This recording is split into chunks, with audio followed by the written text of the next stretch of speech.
Friday morning, preparing to wrap up another, what I hope for you was another great week in God's world. Thank you very much, Father. And thank you for joining us this morning. Good morning, Oswin. Good morning, Hazel. Good morning, Ernesto. And that's your ancestor. First 4 pilgrims to show up this morning. There's Peter Bishop. Boy, talk about a photo finish. Yeah.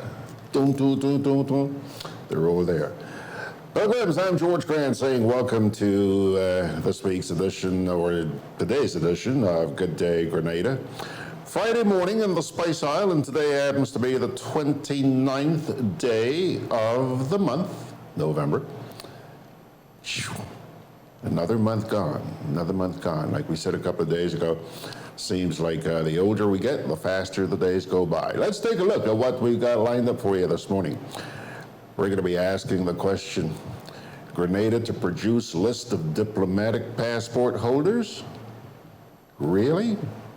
Find out about that in just a wee bit.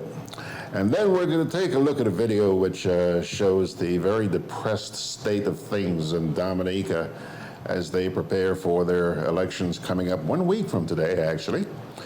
Brian's going to be with us this morning at about 9:15. He's on early because he's got some other commitments later on. And then we do have the national report, which will essentially wrap up this morning's program. Okay, so there you have it, my dear friends. That's your rundown for the 29th day of November. Jude Francis is also there, and top of the morning to you too, Mr. Darbo. And Margaret Francis saying happy Friday. Well, I hope you do have a great one, Max. So, pilgrims, let's get down to brass tacks, okay? This is where we begin. Now, on September 6th, 2017, that's just a little over 2 years ago, Investment Migration Insider. That's an online publication which refers to itself as the Investment Migration Knowledge Platform. They published an article which said the following, and I quote here for you. Following a series of unsubstantiated claims of the sale of diplomatic passports, Grenada's Minister of International Business, Nicholas Steele, has announced that a public list of diplomatic passport holders is forthcoming. Okay?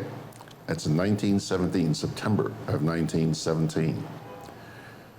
During a press briefing on September 5th, that's the day before this article was published, Steele categorically stated that there is no selling of diplomatic passports in Grenada and that the government was committed to transparency.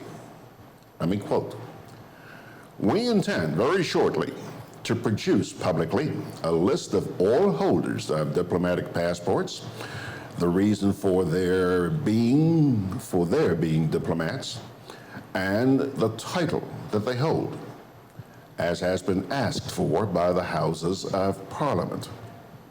We intend to fulfill that request to make it as transparent as possible to the Grenadian people and the world at large," unquote. So said Minister Steele. Grenada would be the second CIP country to name its diplomats after Antigua and Barbuda, who published a comprehensive record back in July of that same year, 2017. A list that included a number of surprises and raised eyebrows in some quarters. The publication subsequently issued an update which said the following.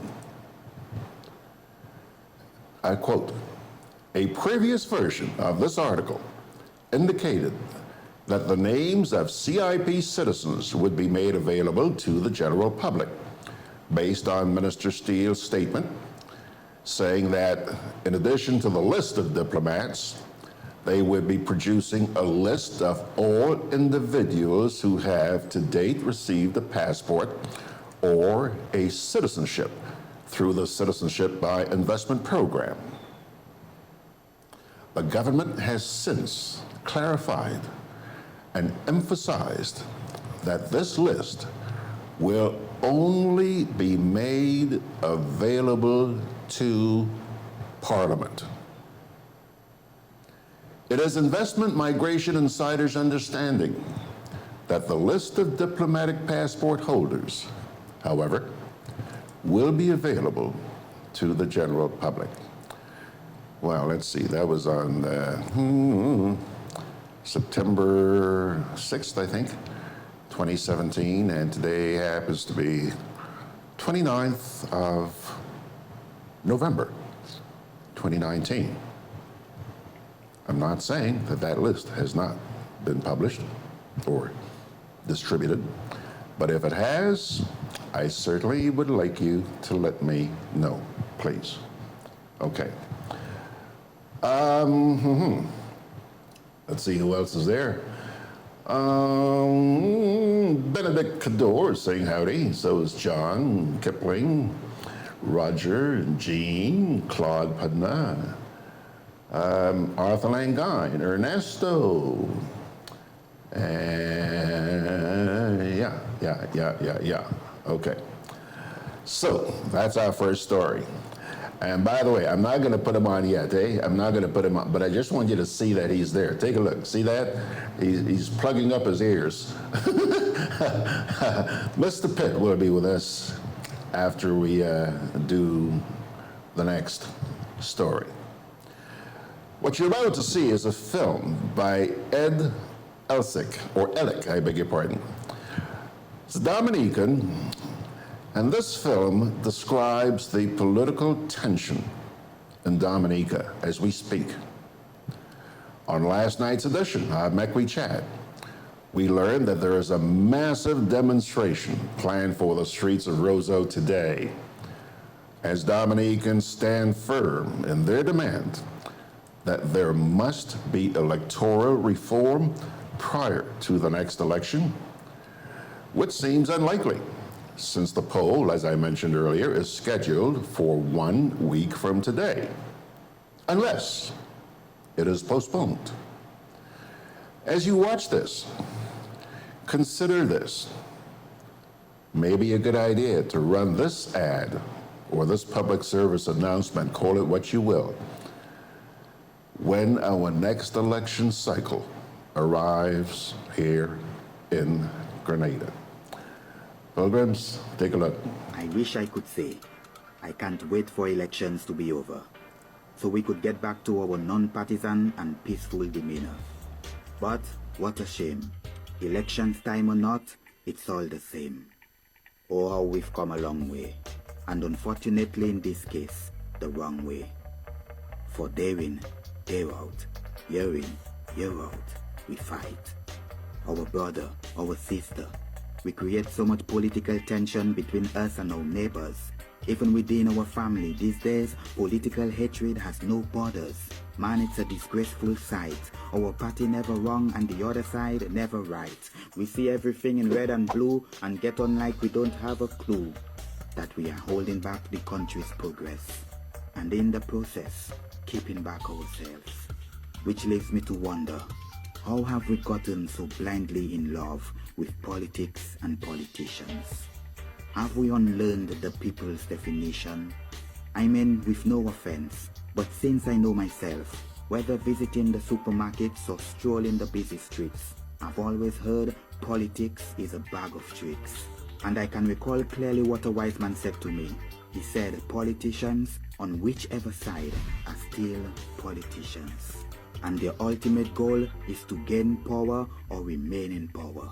So I don't know why in this day and age, when we should be awoken, we seem to have forgotten these simple street lessons. Though, please note, I'm not saying don't vote, for it's of paramount importance we take part in this electoral process. But all I'm saying is, don't be so possessed by a political party that we create an environment that is unhealthy for us and our society. Let's stop mixing politics with everything and making politics our everything. And just a reality check, bro, the ruling party is not the messiah. Sister, the opposition is not the savior.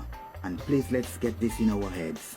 Politics is of less significance than the red blood in our veins or the blue sky over our heads.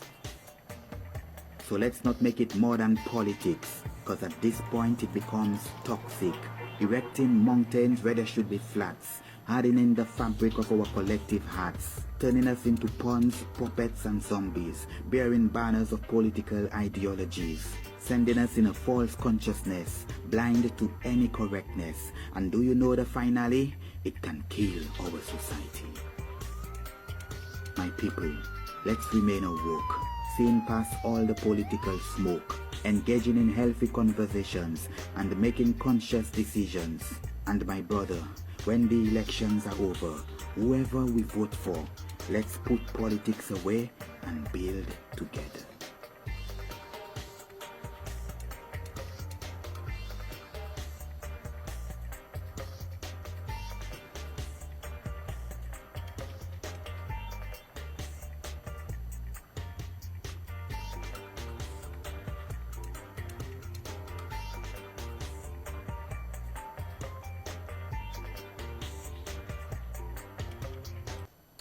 Well, there you have it.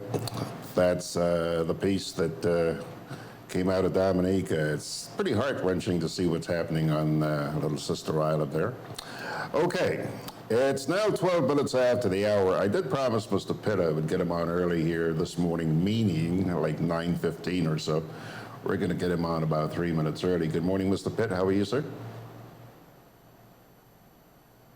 I'm not hearing you, sir. Is your microphone turned on?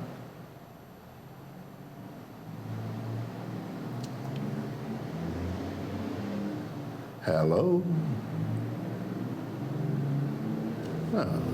Why are we not hearing Mr. Pitt this morning? So let me check and see if that happens to be my fault. I doubt that very much, but you can never be too sure, so we're just going to check here and see if we can do a little shift hookup here. Good morning, Mr. Pitt. Nope, nope, nope. Well, I don't believe this. I don't believe this. I don't believe this. Here we go again. Here we go again.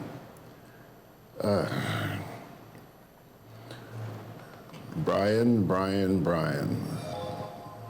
Okay, Brian's actually disappeared now. So, well, he's probably doing some checking up at his end there. And let's hold on a sec, let's take a little break while we give Brian a chance to regroup. Why wish upon a star? For a bank is better by far. Whatever you're wishing for this Christmas, will give you low interest and no fuss. Co-op Bank is making Christmas wishes come true. Fix up your home, treat your loved ones, and get everything on your Christmas list this year with our no-fuss loans. As we count down the 12 days to Christmas, you can win awesome prizes every day. Special terms and conditions apply. Christmas wishes come true with Co-op Bank and you. Welcome home.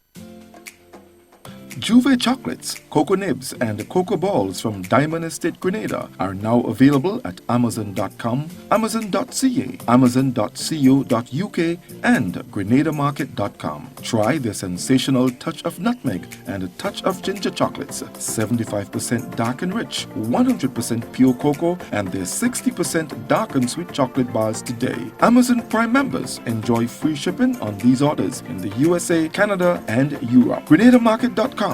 When you can't come to the island, the products of the island will come to you.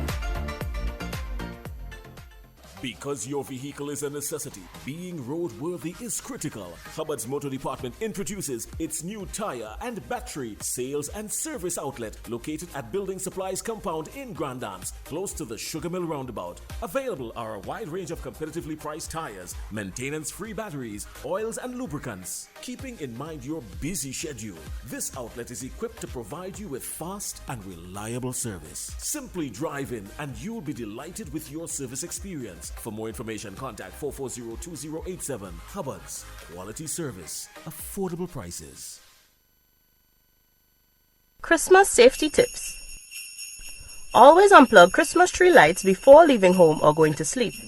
Check your tree lights and outdoor lights for damage each year before you use them. Discard lights with frayed wires, loose connections, and cracked sockets. Do not overload your wall outlets or extension cords. Remind children never to touch lights or outlets. Select lights appropriately. Never use indoor lights outside or vice versa. Happy holidays from Grenlec. Can I have a chicken lunch, please? Large. Real nice today. I don't want that. But you just asked for a chicken lunch. I don't have problem with the lunch. Afraid the container. What is the problem with it? These styrofoam containers, they don't good for the environment. They shorten with life. What foolishness you telling me? So what you want me to use? Put my food in this. Where you get that? At the food fair, where you could get all biodegradable food boxes and disposable food supplies like cups, plates, anything you could think about. Name it, it's there. And they don't harm the environment. Food fair, taking the lead in cleaning up and protecting the environment. Hey, like you take me advice, you get in your biodegradable food supplies. Well, girl, I supporting who supporting the environment. That is why I shop in at food fair. Food fair, where you can fill your baskets without emptying your pockets. Products distributed by Hubbard's agency, Kirani James Boulevard.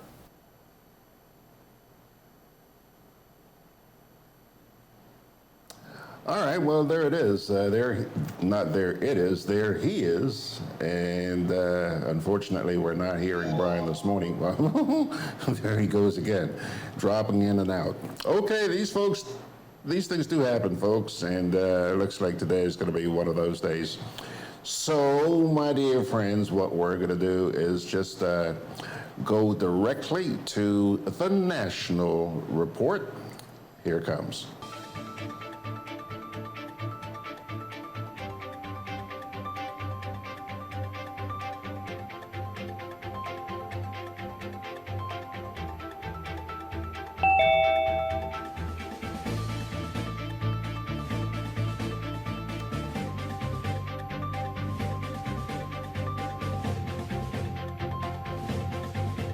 Government minister cites urgent need for local skilled labor as more applications are made for work permits. We'll have details to this story and more in the National Report.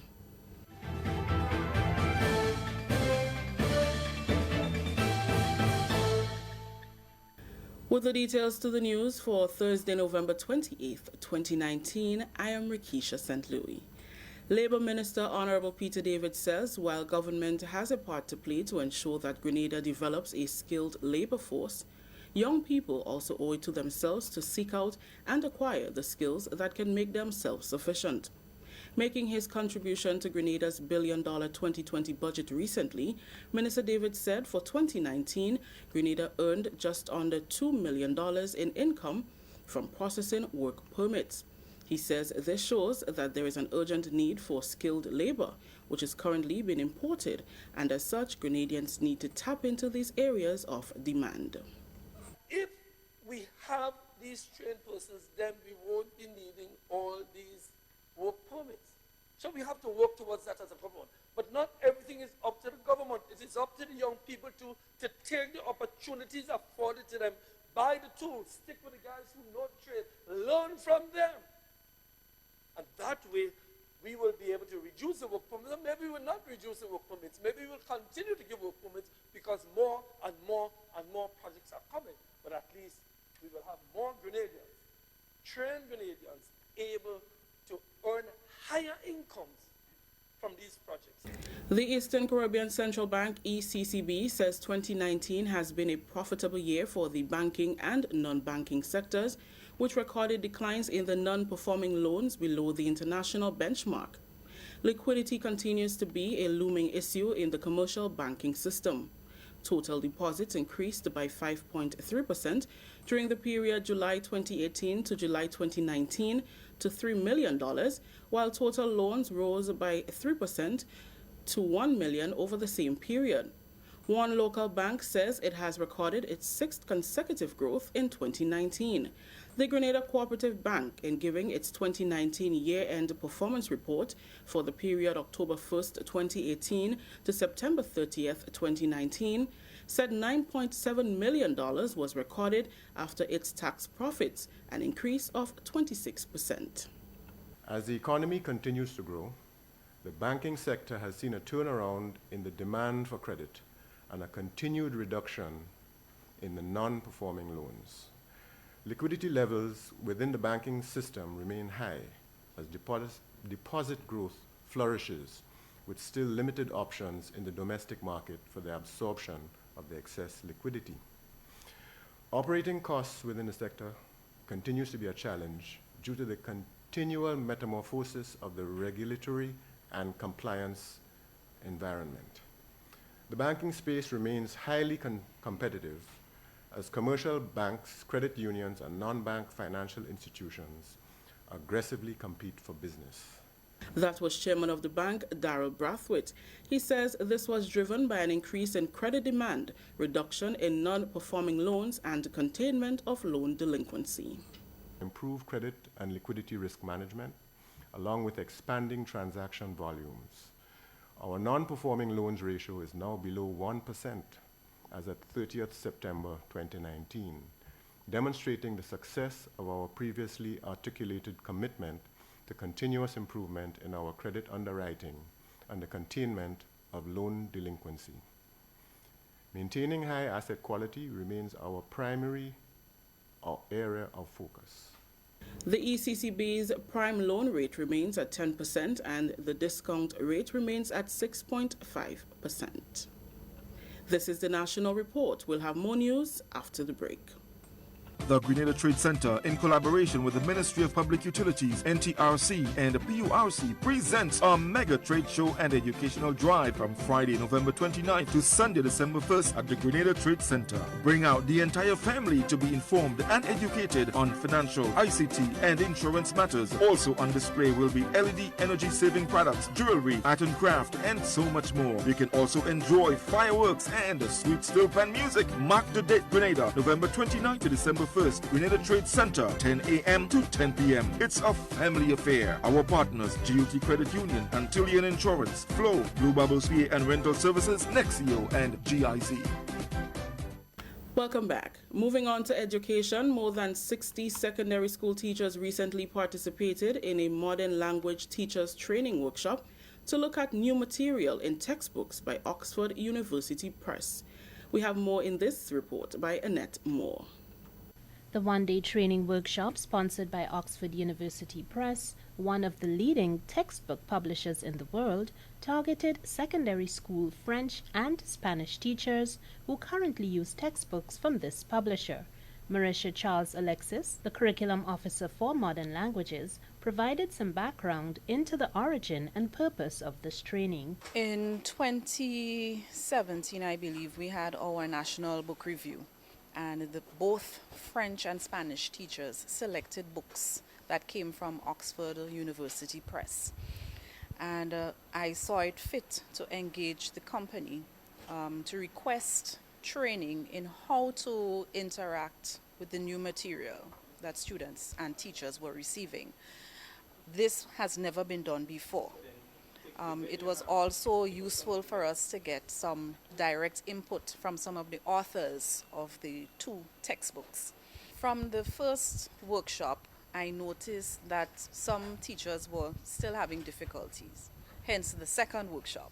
Ninka Abin and her colleague from the Oxford University Press were here to deliver the training. We first sent out a survey to all the teachers in Grenada, and they came back with feedback.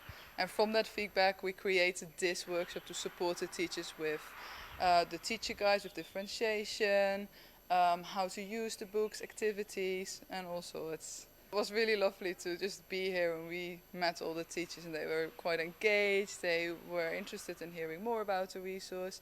teachers have now a bit more of an idea of how they can use this. So we really hope that we can, with this, give them a bit more support.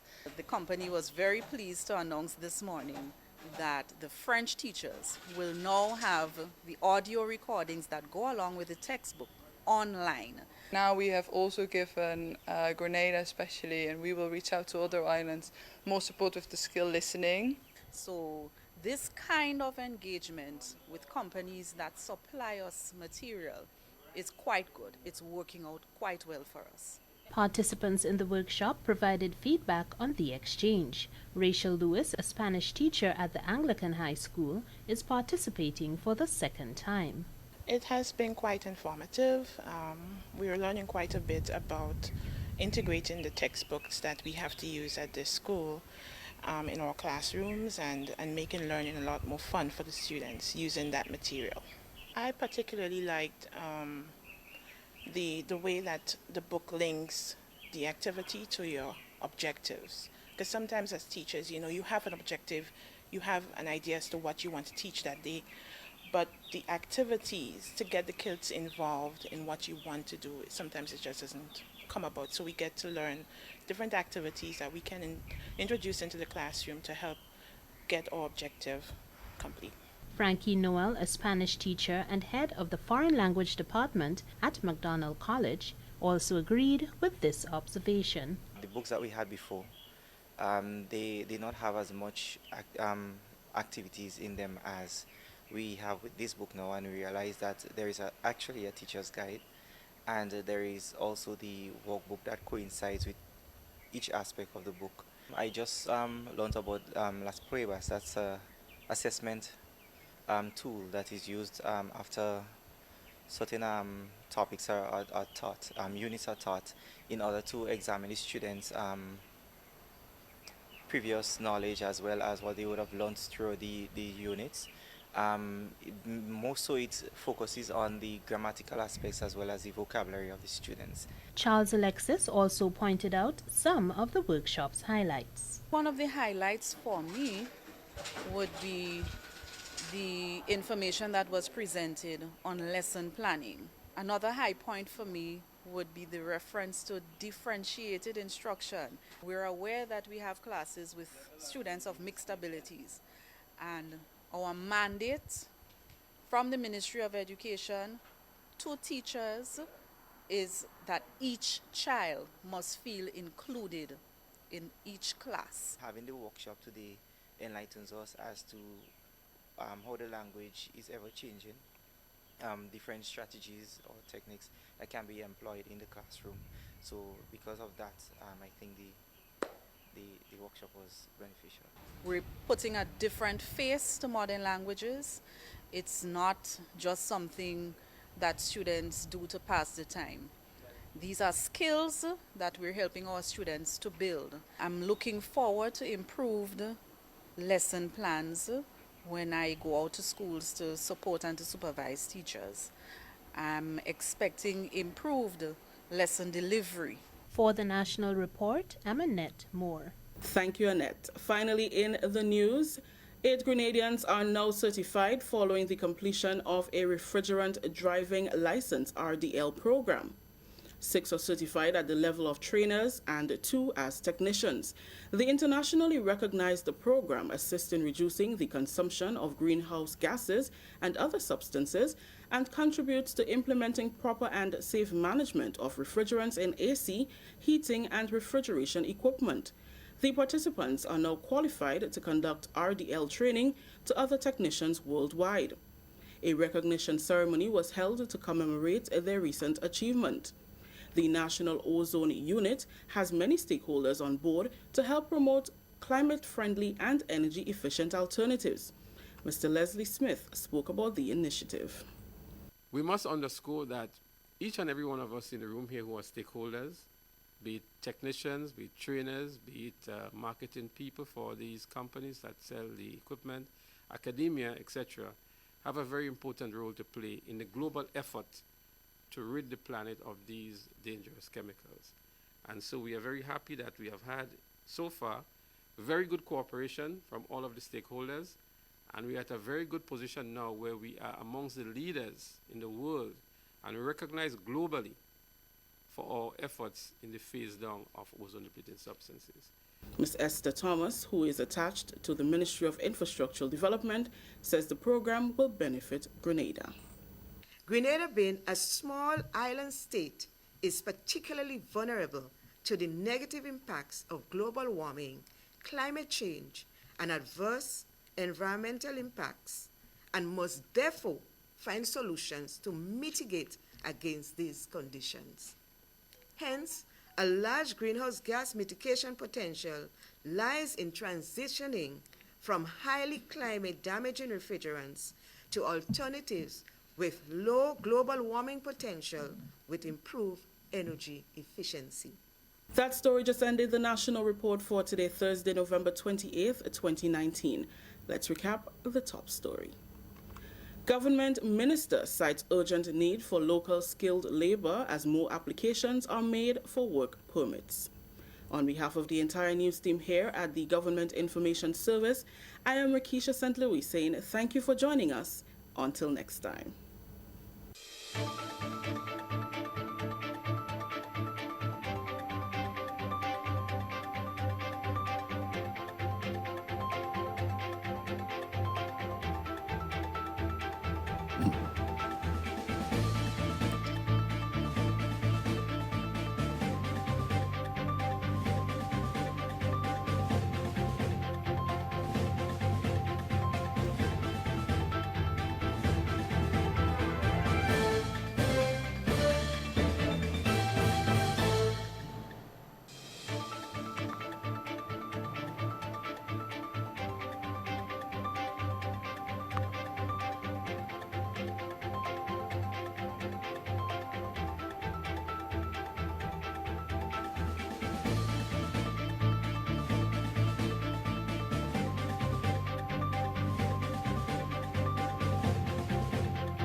Alrighty. It's now moved on to 28 minutes. Let's make that 27 minutes away from 10 o'clock, folks. Quite a few comments there on in response to the GIS this morning. John says, read the work permits. It takes at least 3 months to get a work permit at the cost of $3,000 plus solicitors' fees per year. They are or should only be issued if local labor can cover the tasks. Well, as far as I know, I'm sorry, John, but as far as I know, those are the only conditions on which work permits are issued if they can't find people to fill the positions here. Margaret says, John, I have it on good authority that there has been an excessive amount of work permit applications from India. So much so that it has prompted the Department of Labor to place a halt for a while. Yeah.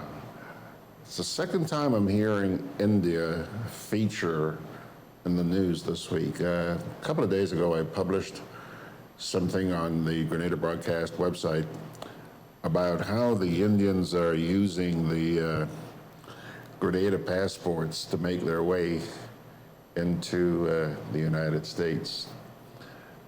Very interesting article, and if you have a chance, go take a look. It's on GRENADABROADCAST.com. Anthea Rello says, good morning, all. George, thank you for all your quality programs. Had a chance to listen to MECWE Chat last night. Whoa, that Dominica saga. Thank you, Anthea. Boy, let me tell you, that was interesting program last night. I don't think we've ever had that many people in any single MECWE Chat forum. I think there were 9 of them on there last night. 9 of us. Yeah, it was a very interesting program, and for those of you who may have missed it, and a lot of people watched that last night, a lot. For those of you who missed it, you may go to GRENADABROADCAST.com. On the home page, scroll down to the archives, click on Make We Chat. There it is. You can go listen to it. We actually went a little bit over time. I think we went about 2 hours and 20 minutes last night, but it was worth it. Check it out. Scroll back here for just a wee bit. Neela Duncan, good morning to you, Neela. Lawrence Kruthoff says, I'm watching and listening here in Grand Bras. So you're still in town, eh, fella? Okay, good to see you. Fitzroy Adams is there. And Ernesto Jose. Now, looks like you guys are going to have to keep me busy. I do have a couple of other backup pieces that I'm going to run for you in just a wee bit. But first, let me take a little break here, and we'll be right back.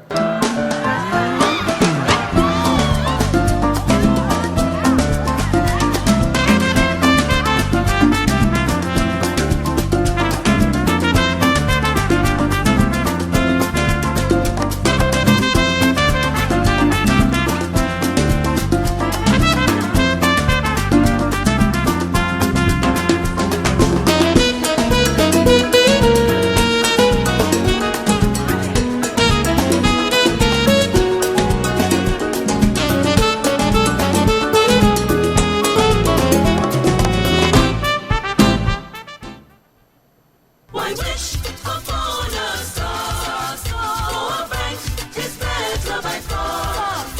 Whatever you're wishing for this Christmas, will give you low interest and no fuss. Co-op Bank is making Christmas wishes come true. Fix up your home, treat your loved ones, and get everything on your Christmas list this year with our no-fuss loans. As we count down the 12 days to Christmas, you can win awesome prizes every day. Special terms and conditions apply. Christmas wishes come true with Co-op Bank and you.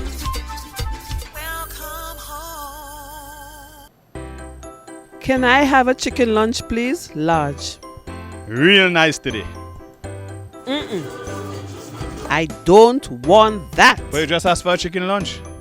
I don't have problem with the lunch. Afraid the container. What is the problem with it? These styrofoam containers, they don't good for the environment. They shorten with life. What foolishness you telling me? So what you want me to use? Put my food in this. Where you get that? At the food fair, where you could get all biodegradable food boxes and disposable food supplies like cups, plates, anything you could think about. Name it, it's there. And they don't harm the environment. Food fair, taking the lead in cleaning up and protecting the environment. Hey, like you take me advice, you get in your biodegradable food supplies. Well, girl, I supporting who's supporting the environment. That is why I shop in at food fair. Food fair, where you can fill your baskets without emptying your pockets. Products distributed by Hubbard's agency, Urani James Boulevard. Juve chocolates, cocoa nibs, and cocoa balls from Diamond Estate Grenada are now available at Amazon.com, Amazon.ca, Amazon.co.uk, and GrenadaMarket.com. Try their sensational touch of nutmeg and a touch of ginger chocolates, 75% dark and rich, 100% pure cocoa, and their 60% dark and sweet chocolate bars today. Amazon Prime members enjoy free shipping on these orders in the USA, Canada, and Europe. GrenadaMarket.com. When you can't come to the island, the products of the island will come to you. All right, here we go. It's now, let's see here, 20 minutes away from 10 o'clock.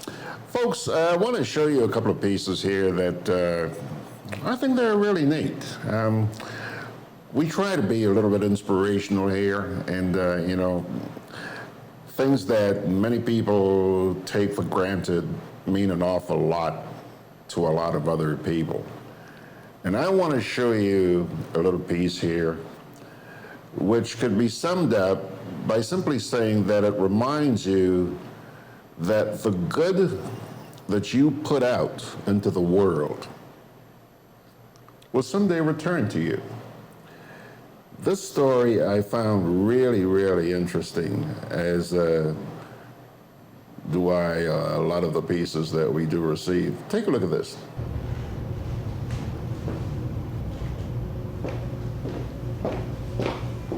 Are you Mary Johnson? Yes. Is everything okay? I have an eviction notice for you. Right. Time's up. Take your things and go. What? No, please, sir. I thought I had until 5 p.m. I'm doing this all by myself. No, you had your chance. This house has been sold in foreclosure. So either leave willingly or you'll be arrested for trespassing. Your choice. You don't understand. My husband, he left me with nothing. I have nowhere to go. I just need a little more time. Look, lady, that's your problem, not mine. Please. Help me. The only person that can change the decision is the person who owns this house. Now, I'm not going to ask you again. Gather your things and leave. Excuse me, sir. I'll handle it from here. Ma'am, everything's going to be okay. Buddy, I don't know who you think you are, but this woman is being evicted. And the only person that can stop that is the owner of this house. Well, she is the owner of this house. I have the title. Whose name is on there? Mary Johnson. I don't understand. I purchased the house from foreclosure. I put Mary's name on it, and now she's the owner. I had no idea. I'll leave you two be.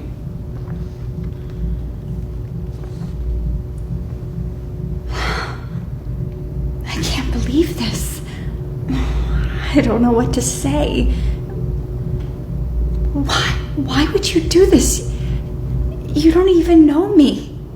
Well, you see, when I was a child, I was saved by a stranger who completely changed my life. Excuse me. I'm sorry to bother you, but I really need help. Are you okay? No, I don't have anywhere to go or any money for food. Please. I don't know what to do. Oh, sweetie, where are your parents? They both just passed away. I'm all alone. I don't have anyone else. I am so sorry. Let me see if I have anything. Okay, look. We've got our own problems. We can't be helping anyone else. Come on, let's go. He's a child. I have some cash I can give him.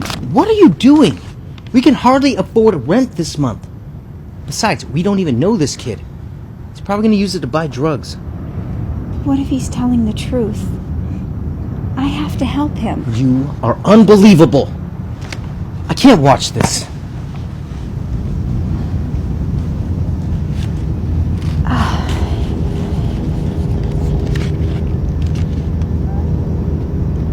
You know what? Just take it all. I hope it helps. Thank you so much, but you don't even know me. When you give, you always get more back in return. But how am I ever gonna pay you back?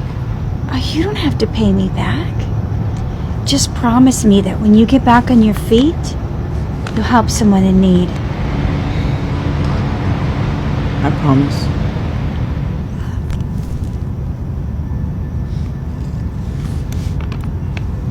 Here.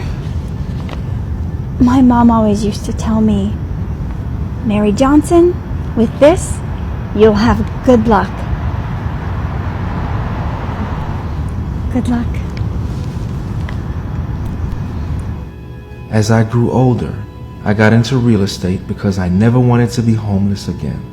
Over time, I ended up becoming one of the top real estate investors in town.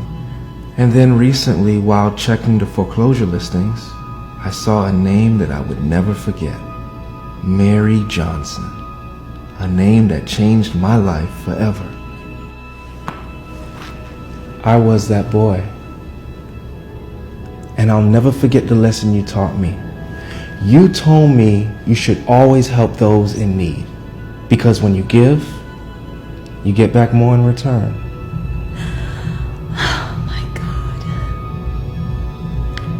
I'm speechless. Thank you. I don't think I'll ever be able to repay you. Mary, just promise me when the time comes and you're back on your feet, you'll help someone else in need.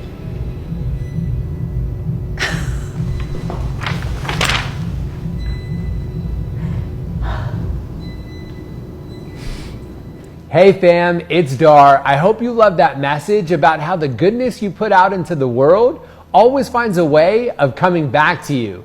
Thank you for watching my videos, and remember, we're not just telling stories, we're changing lives. And when you share my videos, you're helping to change lives too. I appreciate you watching, and I'll see you in the next video.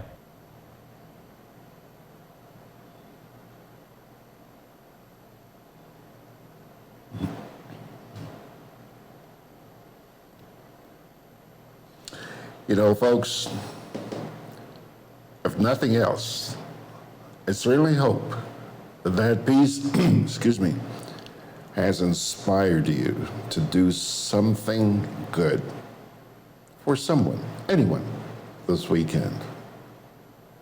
You just never know what a difference you may be making in someone else's life, someone who desperately needs you more than you would ever imagine. Samantha McFarland says, so sweet and touching. Indeed, Samantha. Thanks for recognizing that. All right, now, you know, one of the things we try to do on this program is educate, educate, educate. For those of you who live in the United States and may not yet be aware of it, you know, there are debates about the principles upon which the United States were founded. And somebody sent me this little piece a couple of nights ago. I actually planned on running this yesterday, and then this Dominica thing came up. So I want to run this by you this morning and hope that you will stop and give some thought to this as well. It's going to be hard for some people to accept, but facts are facts. America, one of the wealthiest countries in the world. But the question is, how did it accumulate its wealth?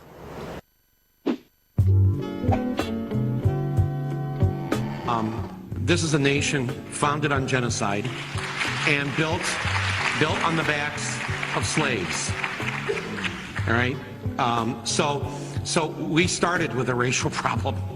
We tried to actually eliminate one entire race, and then we used another race to build this country actually quite quickly as a new country into a world power. This country never would have had the wealth that it had it not had slavery for a couple of hundred years. But I say to white people, look, you didn't do it. They say, yeah, that's right. We didn't have nothing to do with slavery. Yeah. But because of slavery, when you immigrants came here, America was already built with the blood, the sweat of my ancestors. So you got what you got because your fathers gave us what they gave us. One mistake that's often made is showing how the South, the Confederacy, acquired their wealth off of the backs of our ancestors. And even then, it's reduced to just a few slave owners who saw a real benefit. No. Chattel slavery of blacks benefited the South, but just as much it benefited the North and all of America and its many European immigrants.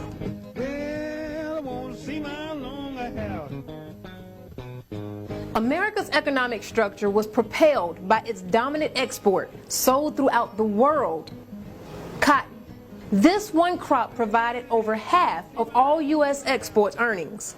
And by 1840, 60% of the world's cotton was grown, picked, and labored over for free by our ancestors.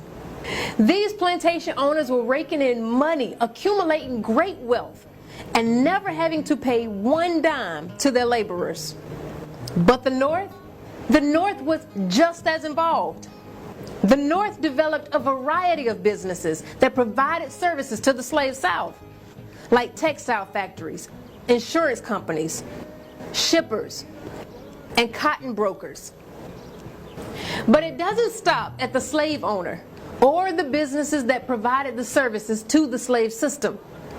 Banks, yes. Bankers on Wall Street made millions selling goods to the South, along with giving loans and creating banks to finance Southern plantations. And much of this same wealth they still have today. Let me give you some examples. J.P. Morgan and Chase Bank admitted that between the years of 1831 to 1865, two of their predecessor banks, Citizens Bank and Canal Bank in Louisiana, accepted 13,000 slaves as collateral on loans that slave masters defaulted. One of the more successful banking families that built much of their wealth on the slave trade was the Brown family, more commonly known as the Brown Brothers and Harriman Company, which is the oldest and largest private investment bank. The Brown Brothers owned hundreds of slaves.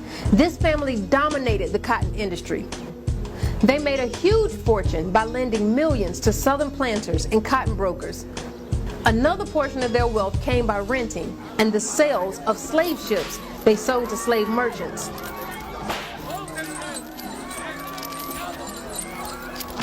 They served as one of the most important sources of capital in foreign exchange in the U.S. economy. Wachovia Bank, recently acquired by Wells Fargo, also profited heavily off of this cruel system. Mayer Rothschild, a German banker and the founder of the Rothschilds banking dynasty, which is believed to have become the wealthiest family in human history, made enormous gains by using our ancestors as collateral. The insurance industry also saw great benefits from slavery. Companies like AIG, Aetna, New York Life were the forerunners in this industry. But see, it's also very important to note that these same plantation owners and business owners would donate large sums of this wealth in order to train their children and the next generation on containing the wealth. For example, Harvard. Harvard was built due to large amounts of money given by Isaac Royal, a plantation owner in the Caribbean islands of Antigua, who made a massive fortune off of his many sugar plantations. Yale was able to build its famous library and establish its prestigious scholarship program. Princeton. By the mid-1700s, many of its students were sons of plantation owners. Brown University, named after the famous slave owner banker, the Brown Brothers. A large portion of this campus was built with slave labor. And these are just a few of the many institutions that was built with slave money. See, these men would be looked at as great businessmen, philanthropists. But in actuality, they were securing the wealth of their future by training and educating the next generation that would take over their plantations and their businesses, and even become government officials, responsible for creating laws, regulations, and policies that would keep blacks fighting for human rights and access to this stolen wealth for decades. For decades after slavery, blacks have fought against unequal education, which is a sure way of ensuring wealth disparities. We fought grandfather clauses to prevent us from affecting government in ways that could transfer wealth. Land grants, free land issued from the government that blacks were restricted from. The black codes, housing restrictions, redlining and FDA guarantee loans, predatory bank lending, convict leasing, which utilized black labor but does not transfer the wealth I wish that I could say that this wealth disparity in America was isolated only in America, but it's not. All the wealth that was generated that helped to make Britain great, so-called, the British Empire, all of this came from enslavement and colonialism and ill-gotten gains.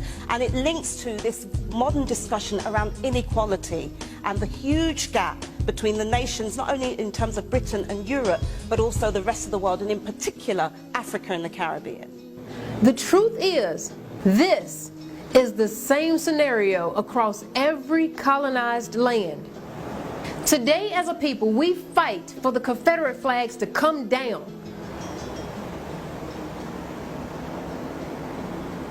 We even fight for people to stop using the word right, or other forms of bigotry to not be used. But we've been duped into believing that it's absolutely foolish to continue to fight for reparations. Many of us don't recognize the direct ties between the past and the wealth that was carried into today.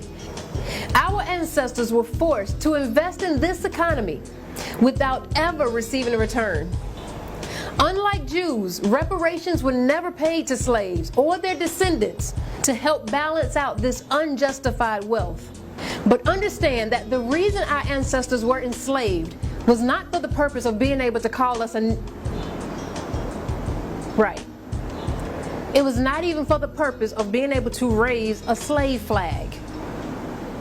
No, all of the killing, the torturing, dehumanizing, inhumane treatment all boiled down to one reason: wealth. It was all business. Understand that.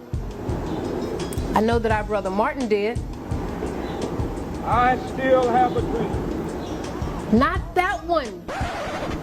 At the very same time that America refused to give the Negro any land, through an act of Congress, our government was giving away millions of acres of land in the West and the Midwest, which meant that it was willing to undergird its white peasants from Europe with an economic floor. But not only did they give the land, they built land-grant colleges with government money to teach them how to farm.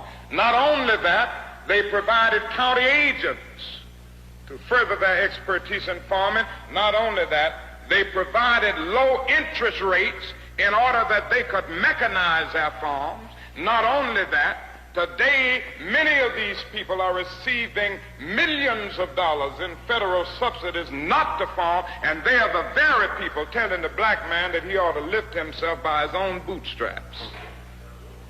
And this is what we are faced with, and this is the reality. Now, when we come to Washington, in this campaign, we are coming to get our check.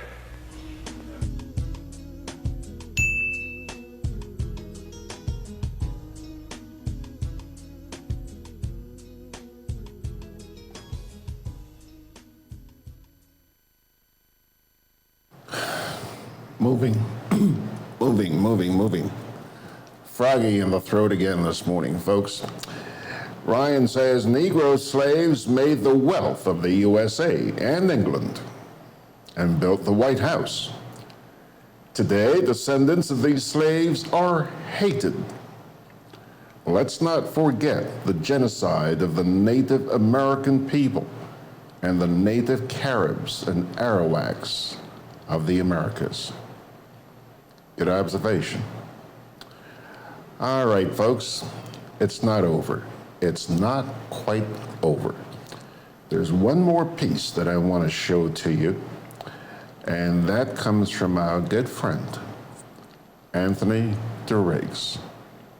He says, Papa God, thank you for this day. Another day. And if this day does not bring you joy, remember, this day too will pass.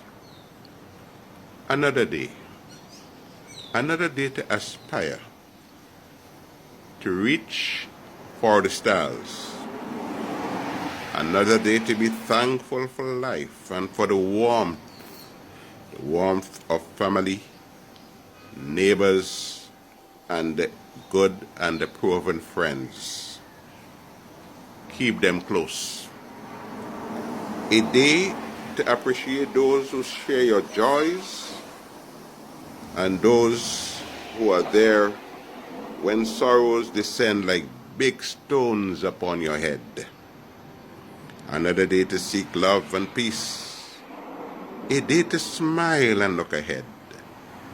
Another day to understand that grief, sorrows, and death part of life. But depressing clouds do not last forever. And I'm especially thinking of a dear friend who lost a husband. Depressing clouds do not last forever. Keep the faith and pray, for sunshine will eventually come.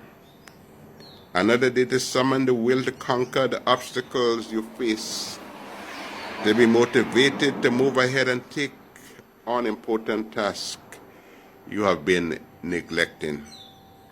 Another day to persevere, to use your God-given talents to uplift yourself and others. Another day to pray and to be at peace with yourself and your neighbor. Another day, another chance to stand up for the right, to correct the wrong. Stand up for the right instead of the popular, for the popular is not always right. A day to stand for justice. Another day to understand that the past is gone, it's gone, and nothing you can do can bring it back. But you can make a fresh start on this day and have a desired ending. Today is the very first day of the rest of your life. Make it count. Cast your doubts away. Dismiss pessimism. Believe in God and the gifts you possess. A day to make a difference. Another day to be thankful to God that you opened your eyes to see another day. Because since I left and came to Grenada, many dear friends departed, both here and in Brooklyn where I live. So thank God for seeing another day. Another day to breathe. Count your blessings. And remember, the steps that you take today will determine your future walk. Walk good. God bless you today. And I pray that the blessings continue tomorrow. God bless. Anthony Wendell de Riggs. Just a few more days to enjoy the friendship I have made in Grenada. Thank God for family. Thank God for friends.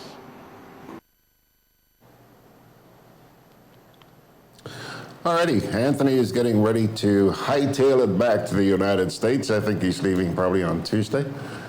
He's had one heck of a time here on this visit.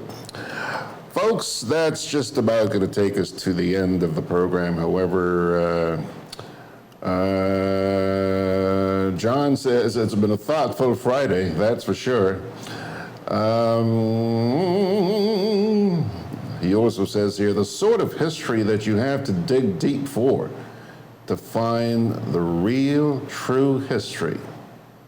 Is this even taught in the schools? He's referring to that piece we played there about the slavery a little while ago.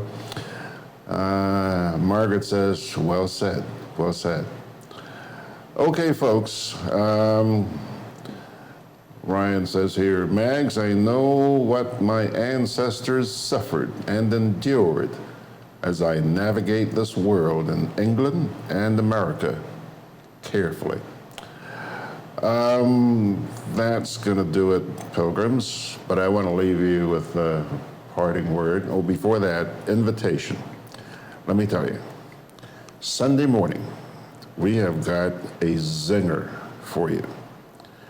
Sunday morning, we're going to focus 2 of our 3 hours on the fallout from that Al Jazeera special that was aired this week, Diplomats for Sale.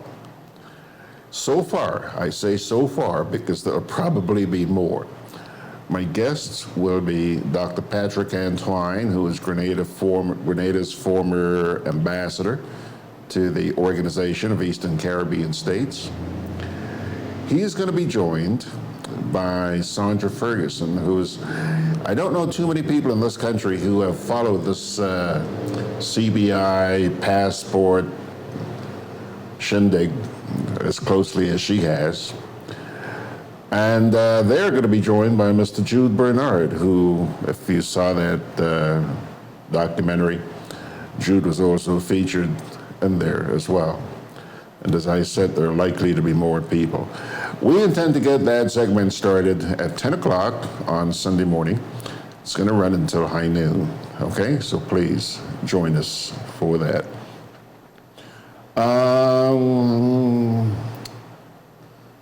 Ernesto says, tell Anthony it's cold up here. Bring some sunshine. Yeah, right. And Ryan says, thank you for a very reflective program. Every once in a while, we try to get that in. You know something, Ryan? There's a lot more to life than politics. I'm trying to break things up a little bit. Parting word from today's Holy Scriptures comes to you from Isaiah, chapter 41, just one single verse. And I hope this fills your heart with peace and hope. So do not fear, for I am with you. Do not be dismayed, for I am your God. I will strengthen you and help you. I will uphold you with my righteous right hand. The Word of God. Isaiah 41, verse 10. Okay. Ernesto says, can you get Claudia Joseph also? Well, we'll see. I hope we have enough room in here. And you guys going to bring some chairs? Yvonne Joseph says, good morning, Mr. Grant. This piece you played a while ago and make me sad, but also angers me. Which piece? This is why I can never support or like Keith Mitchell, because he's selling back our country into slavery, and colonization again, to the very people that enslaved our ancestors. Okay, Yvonne, yeah, I hear you. Ryan says, yep, our God is our refuge. Amen, Ryan. Pilgrims, you have a great weekend. I'm going to go see the doctor. I hope I'm not too far gone. That's what I intend to do for the rest of the day. You have a great, great day. And by God's grace, we'll get together on Sunday morning, 9 o'clock, Sundays with George Graham. God bless you.